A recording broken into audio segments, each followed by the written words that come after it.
ఒడిస్సాలో ఒక చిన్న గ్రామం.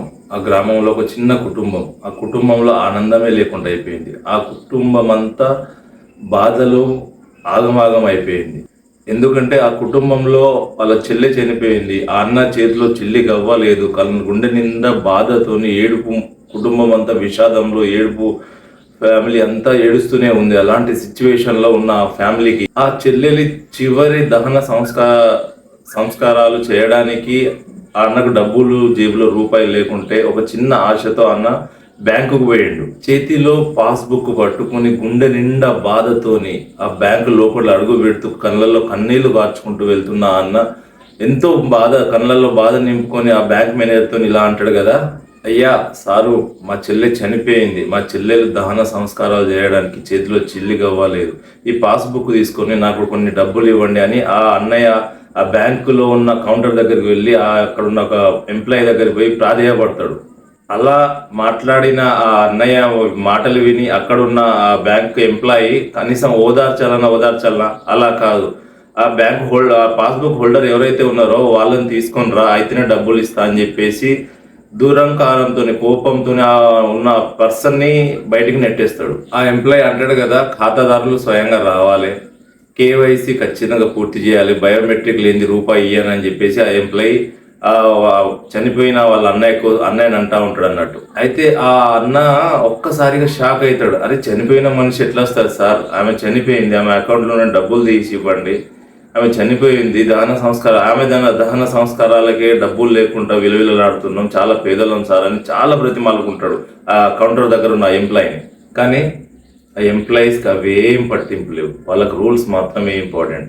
కనీసం వెరిఫికేషన్ చేసుకునేంత టైం కూడా లేకుండా వాళ్ళని పర్సన్ వస్తేనే డబ్బులు ఇస్తానడం ఎంతవరకు న్యాయం? కూడా అన్న ఏం చేయలేక బయటకు వచ్చి కూర్చొని ఏడుస్తూ చెల్లిని దహన సంస్కారాలు చేయడానికి అసలు ఏం చేయాలో అర్థం కాదు.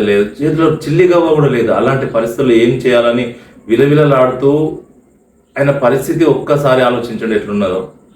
అటు చెల్లెలి శవం, ఇటు చేతిలో చిల్లి గవ్వలేదు, ఏం చేయలేని పరిస్థితి.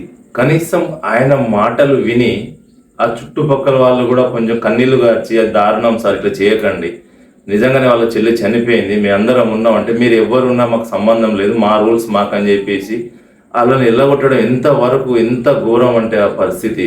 ఆ బ్యాంకు మేనేజర్లు కానీ ఎవ్వరు చెప్పినా వినట్లేదు. ఇలాంటి సిచ్యువేషన్లో కూడా మాకు సంబంధం లేనట్టు మా రూల్స్ మాకుంటాయని ధిక్కరించుకుంటారు. ఎవరు పక్కన ఊరోళ్ళు ఇంకెవరైనా పక్కన చెప్పుకున్నా ధిక్కరించుకుంటారు. అలాంటి సిచ్యువేషన్లో ఆ అన్నయ్య ఎలాంటి నిర్ణయం తీసుకోవాలి మీరు ఆలోచించండి. ఒక నిర్ణయం తీసుకొని ఇంటికి వెళ్ళి చనిపోయిన తన చెల్లిని భుజాన వేసుకొని ఆ బ్యాంకు లోపలికి వస్తా అంటాడు కదా, సార్ ఇగో మా చెల్లి వచ్చింది, ఇప్పుడు మాకు డబ్బులు ఇవ్వండి, మా చెల్లి వచ్చింది, మా చెల్లె వేలు ముద్ర పెడుతుంది, చనిపోయిన శవాన్ని భుజాన వేసుకొచ్చిన శవాన్ని బ్యాంకు లోపలికి తీసుకొచ్చి, సార్ ఇగో మా చెల్లి వచ్చింది, ఇప్పుడు డబ్బులు ఇవ్వండి, తన దహన కార్యక్రమాలకే తన డబ్బుల కోసం వచ్చింది సార్ అని చెప్పేసి ఏడుస్తూ మాట్లాడతాడు. ఆ మాట అన్న తర్వాత ఆ ఎంప్లాయీస్ ఎవరైతే ఉన్నారో వాళ్ళందరూ తలదించుకొని ఉన్నారు.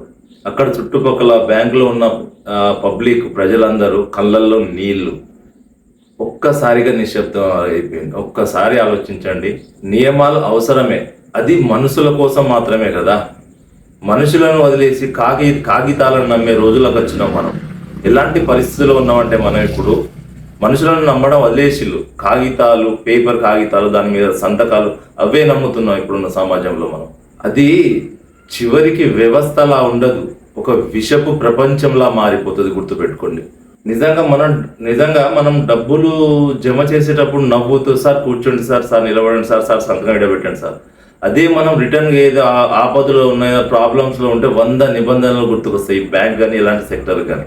ఇలాంటి సంఘటనలు మళ్ళీ జరగకుండా మారాలంటే సిస్టమ్ కాదు మారాల్సింది, మనం మారాలి. మనం మారితే ఆటోమేటిక్గా సిస్టమ్ మారినట్టే. నిజంగా మానవత్వం అనేది బ్రతికుంటే ఇలాంటి సంఘటనలు జరిగి ఉండేది కాదు. ఇది చాలా చాలా బాధాకరమైన సంఘటన. ఇది జరిగింది ఎక్కడో కాదు, ఒడిస్సాలోని ఒక చిన్న గ్రామంలో. Thank you.